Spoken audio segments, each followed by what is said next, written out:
pare. Ngayon na pa kami naghihintay dito. Kaya nga, tagal mo eh. Pare-pareho lang naman tayo nagtatrabaho doon. Maawa ka naman kay Archie. Iba kasi schedule niya, sa retail na siya nagtatrabaho. Oo nga, nagutom kasi ako. Tara, libre ko kayo.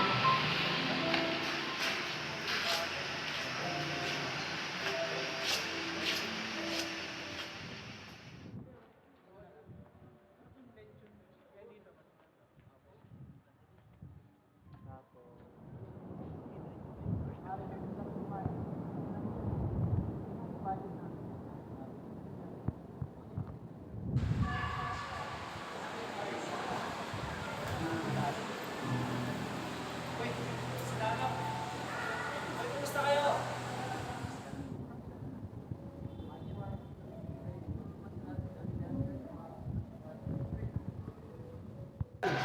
kayo? Ano naman yun, Mateo? Archie, gusto. Iko. Gusto kayo ngayon? Okay na kami. Kayo, kamusta kayo ng kaibigan mo doon? Ito naman, yung mga kaibigan ko galing ng ibang bansa. Si Emily, galing siya ng American siguro. Ito na galing pa sa Dubai, sa Marsdal. Kayo? Ito, kakauwi lang din namin galing ko kasi hindi masyadong busy. Ito, nakauwi kami ng maaga. 3 months na rin namin na pagplanuhan na umuwi dito para sa tayo. Yung pang Elsa. Kawawa naman yung pamilya ni Isa, pre. Nga pala, pre, kamusta yung trabaho? Ito naman, okay naman ako ngayon sa trabaho ko. Medyo matagal na rin. Dalawang taon na rin ako sa company. Kayo ba? Ito, okay na rin kayo. Magdadalawang taon na rin na. Isa sa opisina. Grabe hirap namin yun. Boss kasi na napakasulo. So, nakikita ko nga, kasi kayo ng yung bago naman. Huli natin nakita. Archie, bakit ang tahimik? Okay ka lang ba? Sorry, sakit ako. Oo nga guys, kailangan mo na umalis para sa mga pagkanan ng kasama namin. Sige. Mag-carry kayo. Sige, ingat ulit. Sige, bye-bye.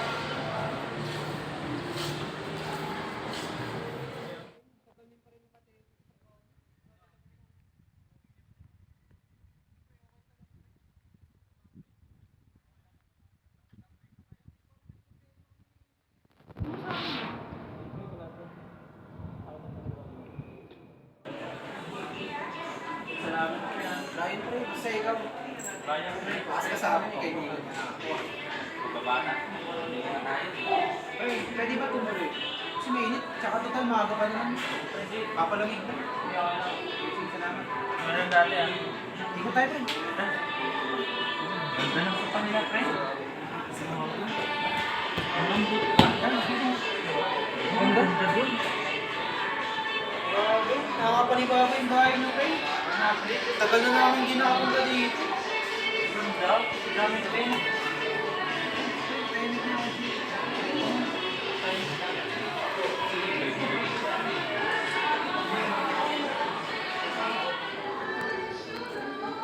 Pre, anong nangyari sa'yo, pre?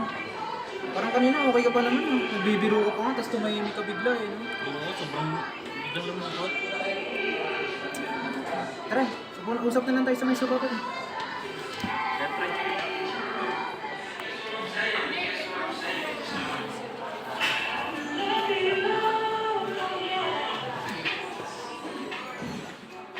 Kailangan pa ba naman natin bumisita sa Punta de Elsa? Hindi naman natin sa Cruz. Pero nung nabubuhay pa siya, napakapait niya pre. Tulungan pa tayo sa mga project niya. Yeah, sabi din kasi ng pamilya ko, pinatay daw siya. Isa ba ito nun? Posible daw may makaisip na sa kanya, patayin ko. Dito ay naman mabait pre. Hindi matatakasan ng kamatayan. Eh, paano kung aksidente lang pala lang? Pero nung nabubuhay pa siya pre, napakapait niya. Baka may kaya tayo bitang sa nangyari. Hindi siya. Hindi. Mali kayong dalawa. Ano mali? Ano nangyari sa'yo? Kumalma ka nga. Ano ba nangyari? Pro. Hindi ko na kaya. Hindi ko na kaya itago yung katotohanan sa iyo. Katotohanan?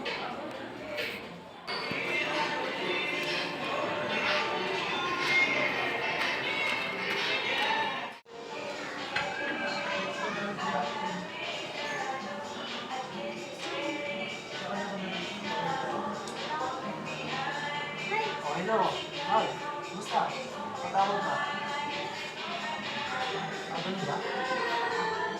Sige, sige. Punta kami na. Tawagan mo si engineer. Sige, punta kami.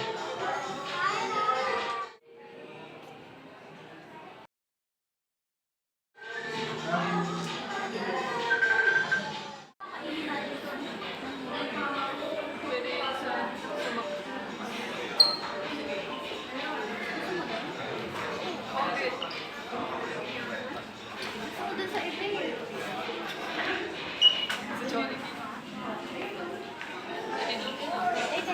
Teka. Tumatawag si Michael. Hello? Tara, punta tayo sa bahay na Ram. Oo, sabihin na sila. Sige, ano tayo punta? Sige, sige.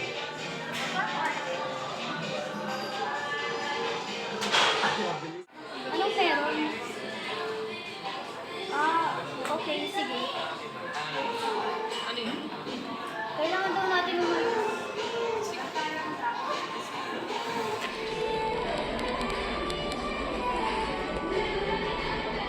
Bakit pinatawag tayo natin, Ralph? Kaya nga, bakit tayo pinatawag sa ganitong oras? Nagpakamatay si Elsa hindi dahil tumalon siya sa rooftop. Nagpakamatay siya dahil hindi niya na kinakaya ang lahat. Dahil may depression siya. At ayaw niya nang makadagdag sa mga problema niya lahat. Paano mo nasasabi yan? Kaya nga, kami mga kaibigan, pati na rin sila tita, minsan din pinagsabihan ng mga problema. Tapos sasabihin mo, alam mo yan? Ay, prueba ka ba na totoo yung sinasabi mo? Kung alalahanin natin guys, tugma yung sinasabi niya na sa naging investigation at that time. Walang nakitang kung ano mang makapagsabi na pinatay siya kung totoo ang sinasabi niya. Pero paano tayo maniniwala sa kanya? Eh di naman sila magkaibigan. Kagaya ng sinabi ni Emily, wala namang sinasabing problema ang kaibigan natin. She wasn't acting weird or anything. Sila tita, alam nilang okay yung kaibigan natin. Kasi kung may mali, ay di sasabihin sa kanila. Kaya hanggang ngayon, pinaniniwalaan nilang pinatay siya. May pruweba ka ba na magpapatunay ng claims mo? Oo, meron. Ito yung mga pruweba ng papatunay na hindi ako nagsisisi. At nasabi ko na nakaranas siya ng depression. Pwede niyong tignan.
Grabe no, di man lang natin nahalata ng sobra-sobra na pala ang pinagdadaanan ng kaibigan mo. Nasanay tayo na tayo yung lagi niyang kinocomfort. Nasanay tayo na siya yung pinakamalakas sa atin. Pero kung nasaan man siya ngayon, hopefully, she is at peace na. Teka, sila Archie ba bibisita? Sabi nila, oo. Teka, Pat. Pagkatapos inilantad ni Archie ang katotohanan, ito'y kinagulat ng lahat. Kinausap nila si Archie at nakiusap na sabihin na rin iyon sa pamilya ni Elsa para malinawagan sila sa mga nangyari at malaman ang katotohanan sa likod ng mga ito. Nalaman nila na kaya pala kinimkim ni Archie ang lahat ay dahil nagigil siya dahil wala man lang siya nagawa para pigilan o matulungan man lang si Elsa. Noong unay, di pa rin sila makapaniwala. Ngunit, unti-unti silang naliwanagan. Even though they finally got the answer, it will take some time to finally accept everything they have learned and finally to move on. At dyan nagtatapos ang kwento ng mga magkakaibigan sa huli. Maraming salamat. Paalam.